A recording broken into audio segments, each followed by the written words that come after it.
Hi, neurodivergent people of the Philippines. Welcome to my episode 2 of my ADHD Kebab podcast.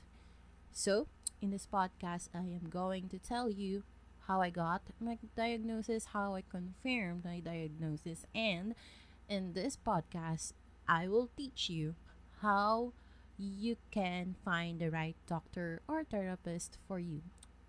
Since marami sa inyo nagtatanong, especially in the Facebook group, I hope this is going to be a very valuable guide for you and just stay tuned. First off, I wanted to tell you that you are not alone in your journey. You are not alone and there are people who understands you and there are people who are like you. Never be afraid of knowing your diagnosis. Never be afraid of standing up for yourself because you are your own advocate. Um yeah, I just want to throw it out there. Kasi napakahirap talagang kumuha ng diagnosis. Like, the first step in getting a diagnosis, napakahirap talaga. Like, securing an appointment with a doctor because you have this fear of, nako, baka i-invalidate ako ng doctor ko or baka nag-iinara na lang ako. Guys, actually, I have been in that journey ever since I was college. I already wanted to I already wanted to seek a therapist. And whenever na nandun na ako sa harapan ng office ng counselor namin sa college namin, lagi na akong naduduwag eh. So, um, actually, getting your diagnosis is not your journey alone. It is also the journey of your family, your loved one, and if you don't have anyone with you, this is your journey. And first and foremost, this is your journey. It's not anyone else's journey. So, okay. If you're suspecting you have ADHD, what I can tell you is, mm, siguro you should have an awareness of yourself because I mean, don't get me wrong. Kasi when I read yung mga explanations sa internet, and especially I read medical journals about my condition, parang masyado nilang naro-romanticize na, for example, pag tamad ka or makakalimutin ka, malamang may ADHD ka na, or pag tamad kang kumilos, or lagi mo nalilimutan yung kailangan mong gawin, yung sasabihin mo, baka daw may ADHD ka na. Siguro, one thing you can do first is rest well, observe yourself, eat the right food, live a right lifestyle, and siguro, yun muna dapat yung maging approach. Sleeping well, eating healthy, doing exercise, and let's see if those symptoms will gone, then good for you. If not, then siguro you need more introspection. What do I mean by introspection? Um Spend time with yourself. Ask yourself the hard questions. And also ask people around you, like your best friend, tropa, boyfriend, girlfriend, husband or wife, parents, because seriously guys, having an ADHD is not a really easy life to live. Like, if I will be given a chance to be a neurotypical person, I will do it. Like, 100% I will do it. But hey, nandito na to. So acceptance is a part of our journey. So, yeah, you just have to face it. So, okay, if you really think, like, deep in yourself, yeah, maybe I have ADHD. Okay, the second step is you either go to therapy or go to the doctor. Okay, so ito na yung pinakamahirap or pinaka-tricky part of this process. For one, actually, it's not really something na parang, baka may ADHD ako, or, baka ibal na yung takbo ng utak ko. No. Actually, I had a problem with depression first, and people, especially my family. I mean, I will not go into details, but they're always like, napakaiyakin ko daw. I was bullied for being stupid or bobo nung bata ako. Uh, yeah, it really um naapektuhan talaga yung self-esteem ko at the time. Kasi I am not really perceived as matalino. Like, I mean, there's nothing wrong with being an average student. It's just that my family bullied me for that. And it really affected my childhood. And then, as years go by, yun na, nung nag-asawa na ako, I got married, yun na yung parang pinakamahirap na transition ng life ko. And unti-unti na naglalabasan yung pinaka-obvious symptoms ko. At first, I really believe it was depression. Like, it was a long lingering depression for me because I had it way, way back in college or maybe in high school. But as I grow older, mas lalong nagiging obvious yung depression ko. And then, I sought a therapist. So yon, trigger warning. I will not go into details, but I was suicidal at one point. And I was like, nakakatakot nang hindi magpatingin kasi what if hindi na ako makabalik? Or what if dumating yung araw na hindi ko na kayanin? And then my husband helped me all throughout the process of that. And then I tried asking around for a therapist, and then yeah, I found a therapist. At first off, that therapist told me that I don't have a depression. And guys, if a therapist or a doctor tells you you don't have depression, the mere fact that you are suicidal, that means you already have depression. Take note of that, guys. You heard it from me. It's delikado kasi what if I believe that therapist and I suffer from depression and I always claim na wala akong depression just because my therapist said so. So, yon. Sabi niya wala daw ako therapist, and then okay, maybe I don't have it. Sige, let's just battle it through. And then after 5 sessions of CBT, and then we're done, and then thinking that CBT is enough. So after 3 months of CBT, yes, I think I'm okay, doing good. Conquering my fear, helping myself battle depression. And actually, this is around about after I gave birth to my first child, and this was during the height of the pandemic. So different factors. Oops, sorry. Different factors added up all together, and then yep, boom, depression. So not to downplay it, but I'm just glad that I was able to talk about this. So and then I think it's not enough. I felt that it's not enough, and yung feeling na parang um mm, yung wala kang ganang mabuhay, yun yung pakiramdam ko for a year. I mean, siguro over a year.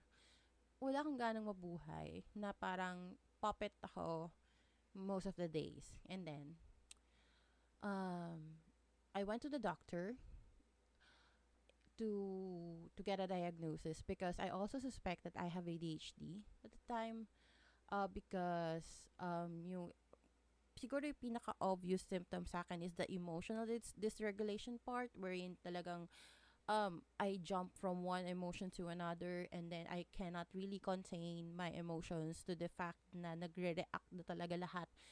My body, my mind, my emotions, everything else. Talagang whack-a-mole na talaga yung emotions ko, like running wild. And then, I can relate to some of the people who are sharing their experiences as well as having ADHD, na parang I thought I was just pihikan or stupid, or I don't know, tamad. Kasi especially no college, mas sobrang obvious na siya kasi I really love the hard subjects like math, strategy, because I'm a business major grad. And when it comes to like the easiest subjects like Filipino, Joseries, I'm like, oh my goodness, this is really a struggle for me. Kasi bored ako, like wala akong wala akong motivation to study the easy subjects. And ano na yung parang I'm always daydreaming, my mind's floating around, like to the point na parang kahit may kausap ako, di ko siya technically naririnig. Parang nakikita ko bumubuka yung bibig niya, but when I'm daydreaming and then talking to that person, parang 1 minute ko siya hindi maririnig, tapos and then sorry, what did you say again? So yon. And madalas akong makalimot na parang masyado nang nakakaalala na sobra akong nakakalimot kasi na parang, ba't nga ba, yun na nga, yung kinuwento ko sa first episode ko, na minsan, di ko alam, ba't ako pumupunta ng kusina, ba't ko binubuksan yung ref, or ba't ako nando sa lugar na yon, ano nga ba yung ginagawa ko dito, ano nga ba yung gusto kong gawin dito.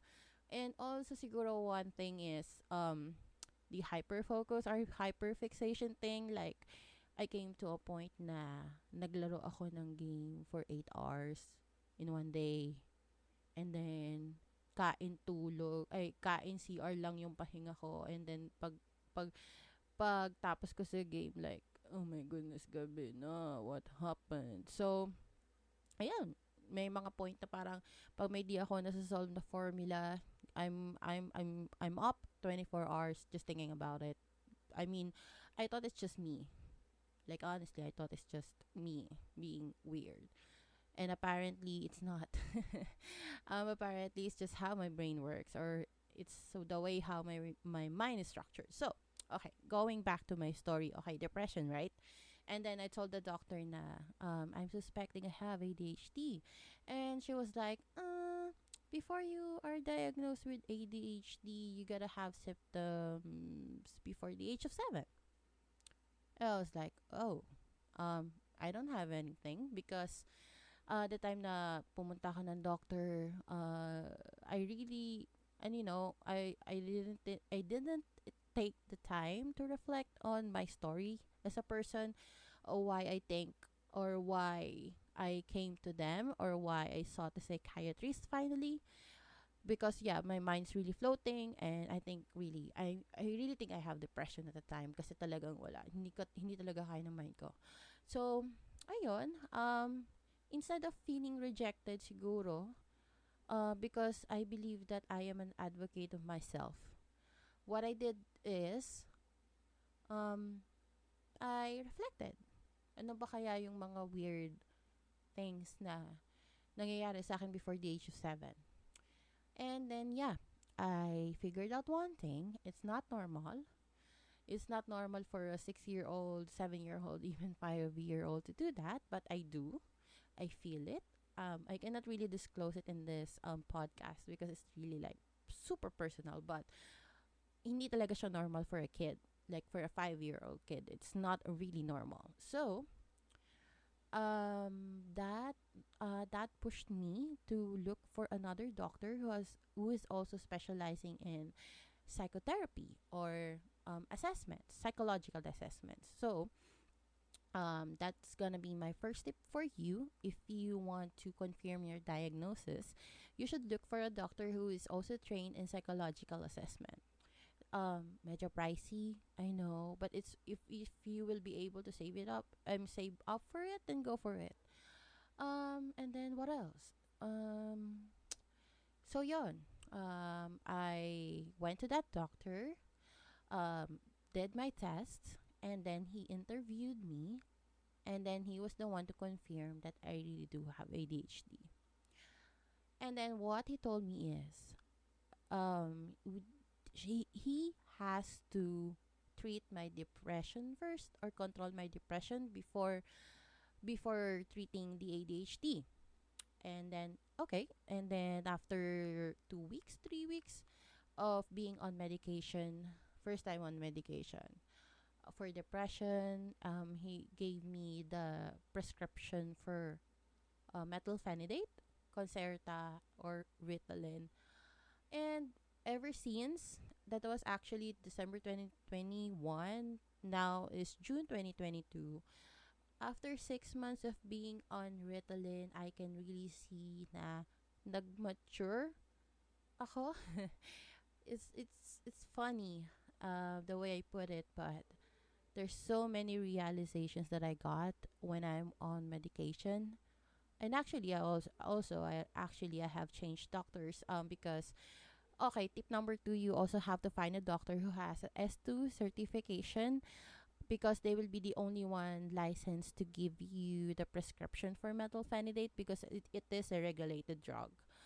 And also, if you are really looking forward to being on medication like me, I'm a mom, I'm a wife, I'm manager, an operations manager, so it really taxes my executive function and it really taxes my brain. So I really need to be on medication for me to be able or for me to be a fully functional adult. And what's also hard for me is, regulating my impulses, regulating my moods and emotions, and yeah, I mean, because being having ADHD, it feels like you're watching 10 TV I mean 10 televisions all at the same time or 10 episodes all at the same time. Pag hindi ako naka-medicate, napapansin ko like what I do kasi weekdays, yes, I take my medication. Like now I take my medication, but I try on weekends not to take it. And nakikita ko yung sobrang laking difference when I'm on medication and when I'm not on medication. One thing is my senses are not hyperstimulated when I'm on medication, but when I'm not on medication, everything is too much for me. If the sounds, the lights, the touches, it, everything. So, ngayon parang ang hirap nang makabalik from the holiday mode from the pill. So what I do is, sometimes I take it 7 times a week. And yeah, I mean, I've been really good ever since. I've been able to push through with what I really want to do, like this podcast. And even I learned how to operate without really the motivation to do it. And yes, I was able to hype to focus, but if there's one thing that my doctor told me is that um we he don't want to eliminate my ADHD because it's also superpower. But what we want to do is to control it. And I'm a combined type. There are there are days wherein like I wanna be a potato. Gusto ko na lang maging patatas. Gusto ko na lang humiga sa sofa. Wala akong gustong gawin. But being a mom and being a wife is really impossible to do that. And there are days na parang when I'm full of energy, like one thing that I do in the morning is sumigaw. Pag sobrang recharge ko, like the night before, ang gagawin ko na lang parang, ah! Pagising ko na lang, ah! Kasi sobrang lakas ng energy ko. And yes, I did that. I really shouted right after I woke up because ang lakas ng energy ko eh. And also, tingin ko naman, mapapansin nyo rin kung gaano rin ako kabilis magsalita. And yeah, actually, pigil pa nga to eh. Pigil na pigil pa ako. So, yeah. Um, Siguro, one thing din na masashare ko sa inyo, don't let anybody invalidate what you're feeling. If you think, if you really feel, if you believe that you have it, don't stop fighting for yourself. Okay? Never let anyone invalidate you, even the doctors. Don't let doctors invalidate you. And if you encounter a doctor or a psychiatrist or a therapist that invalidates you, by all means avoid them. Okay? All of your emotions are valid. All of your intuitions are valid. Um, and find people that can help you. Be an advocate of yourself kasi ikaw lang ang kakampi mo sa buhay. Kahit anong mangyari, ikaw lang ang kakampi ng sarili mo. And there's nothing wrong when if you want to be on medication. Pero one thing is for sure, you might have a comorbidity like depression, anxiety, OCD, or whatever. You may ADHD always have like most of the time comorbidity situation or problem. So before getting on any ADHD medication, you should be able to address your comorbidities first, like depression, anxiety, bipolar or borderline disorder, and then ADHD. Because kapag ADHD agad, ang tendency, mas lalala yung comorbidity mo and it will feel like na parang hindi gumagana yung gamot sa'yo. So, ayun. I mean, I think also for me, aside from the depression part, I also think that I have borderline. I think my doctor just doesn't confirm that diagnosis with me yet, but already have symptoms of it. Ang sabi sa akin ng doctor ko, yung from jumping from one mood to another in a snap is not ADHD anymore. And that made me think that maybe, yep, I'm on SSRIs, I'm on sertraline, and it's also a mood stabilizer for bipolar and borderline, not only for depression. And now I think I'm not getting off of it anytime soon because it keeps me on track of my emotions. It keeps me focused on what I should only feel that day. Or for example, for when something sad is has happened, I will not jump from being happy to being suicidal in just one snap of a finger. That happens. Laging nangyayari yun. Na parang, um, yung kunwari, nag-away kami ng husband ko, ang feel ko kaagad, ako, di na ako love ng husband ko. Di na agad love. Hindi na agad love. So, suicidal agad. Pero it's not really healthy.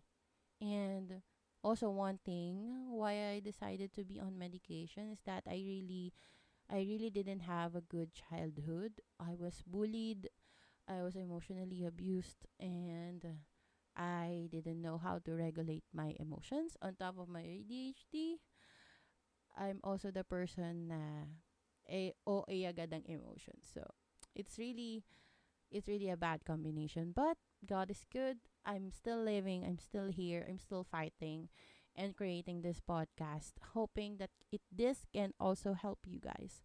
I really, really do hope na may mapupulot kayo dito. So, one final tip. Um, for people na hindi pa nakakapunta sa doctor, what I can ask or what I can give you is that if you think you have symptoms before the age of 7, bring that up with your doctor. Ikwento nyo na yung buhay nyo mula childhood, adolescence, young adulthood, or adulthood. Kwento nyo na lahat sa doctor nyo na parang, okay, ganito nangyari sa akin, tapos ito yung ginawa ko, and then ganito na nag-lead into one thing or another. Don't be afraid. As much as possible, journal it. I know it's gonna be tiring, taxing. I'm not saying it's easy to go to the doctor and just tell your life story to that person. And yeah, if you want, I can give you my doctor. Her name is Dr. Ong. And I also actually we do consultations online and Mind Care Club. She's from Mind Care Club. They're really good in providing psychiatric services, and I really do recommend them. And yeah, and one last sorry, I think I have already said that that's gonna be the last, but this is gonna be the last. If you find the right doctor for you, stick to them. Like, by all means, stick to them because it won't only take one consultation to know what's wrong with you. So yeah, I hope you will get the help that you need. I hope I was able to just guide you through my process on how I got my diagnosis or confirmation about my diagnosis. And yeah, be an advocate of yourself. You're not alone in this journey, and there are people who believe in you, who sympathizes with you. Don't lose hope, and I hope you will have a better tomorrow. So, till next episode, bye.